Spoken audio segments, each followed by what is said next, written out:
Grigory Rasputin was born into a peasant family in Siberia, Russia, around 1869. For a time, it was believed his name Rasputin meant licentious in Russian. Historians now believe that Rasputin meant where two rivers meet, a phrase that describes an area near where he was born in Siberia. In his early years, some people of his village said he possessed supernatural powers. He entered the Verkhotur monastery in Russia with the intention of becoming a monk after a dream he had where supposedly God talked to him, but left shortly to get married. At the age of 19, he was most famous as a drunk and an adulterer, and not as a man of faith. This behavior was the main reason for him to be the most hated man in Russia. However, he left his family and traveled to Greece and the Middle East, making several pilgrimages to the Holy Land. In 1903, he arrived to St. Petersburg with a reputation as a mystic and faith healer. 2 years later, he was introduced to Russian Caesar Nicholas II and his wife Alexandra, who were seeking help for their sickly son Alexis. Rasputin quickly gained their confidence by curing the boy of hemophilia. This action won him the support of Alexandra. Rasputin had visions and prophecies all his life, including his own death and the end of the royal family, which was revealed to be true.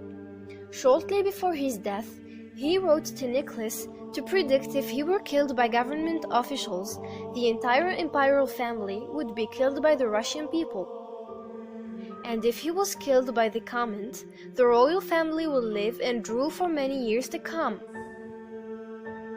His prophecy came true later on the night of December 29, 1916, where Rasputin was murdered by Caesar's first cousin, Grand Duke Dmitry Pavlovich, and Prince Felix, after feeding him wine and cakes laced with cyanide. The poison seemed to have no effect. The conspirators finally shot him multiple times.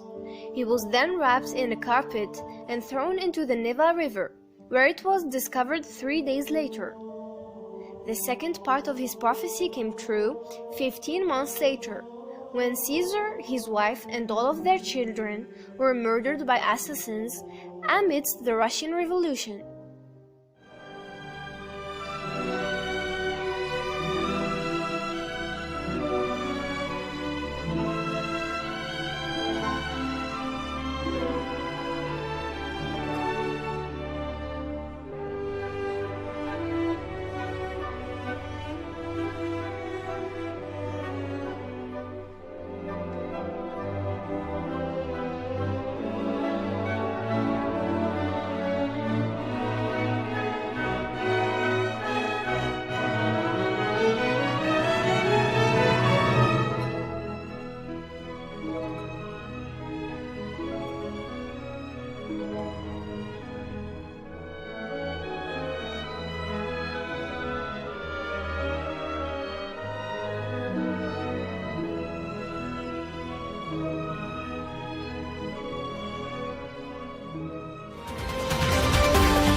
The main acts of genocide are: first, mass killings.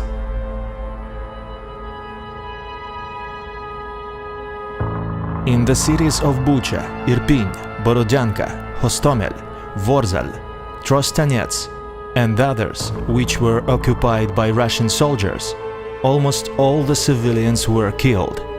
Before the mass executions, elder people, women and even children had their hands tied.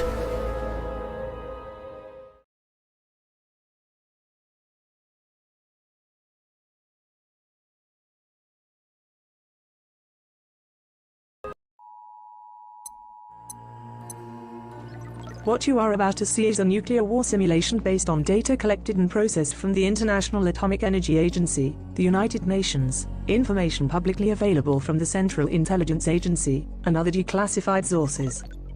The purpose of this simulation is to provide a visualization of the global consequences of a nuclear war between the Russian Federation and state members of NATO. Even though simplified to a great degree, it shows in a clear and realistic way the outcome of a nuclear war.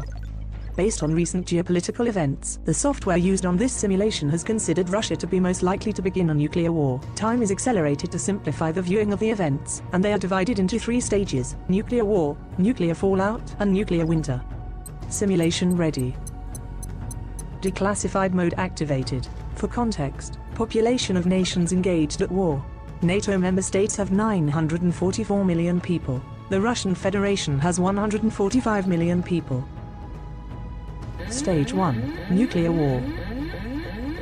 Elapsed time: 1 hour, 2 hours, 3 hours, 4 hours, 5 hours, 6 hours, 7 hours, 8 hours, 9 hours, 10 hours, 11 hours, 12 hours, 13 hours, 14 hours, 15 hours, 16 hours, 17 hours, 18 hours, 19 hours, 20 hours, 21 hours, 22 hours, 23 hours, 24 hours. Total global casualties at 178 million people. Losses of nations engaged at war. NATO member states have lost 9.1% of their total population. The Russian Federation has lost 62.9% of its total population. Stage 2, nuclear fallout. Elapsed time: 3 days, 6 days, 9 days, 12 days, 15 days, 18 days, 21 days, 24 days, 27 days, 30 days. Maximum radiation levels recorded, shown by degrees of latitude, in rem units. Total global casualties at 186 million people. Stage 3, nuclear winter. Elapsed time: 2 months, 3 months, 4 months, 5 months, 6 months, 7 months, 8 months, 9 months, 10 months. Minimum temperature recorded, shown by degrees of latitude, in Celsius degrees. Total global casualties at 548 million people. End of the simulation. Stand by. Conclusions.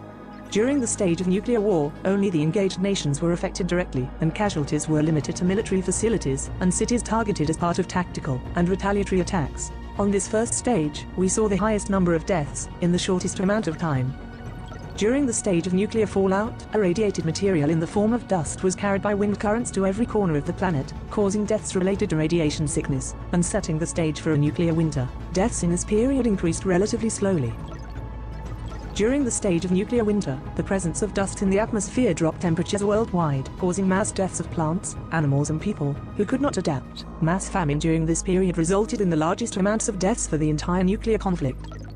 The conclusion of this simulation is that no country on Earth will be safe in the event of a nuclear war. The policy of mutually assured destruction is truly mad, and we must push forward initiatives to avoid the proliferation of nuclear weapons, and to reduce existing arsenals. Thank you.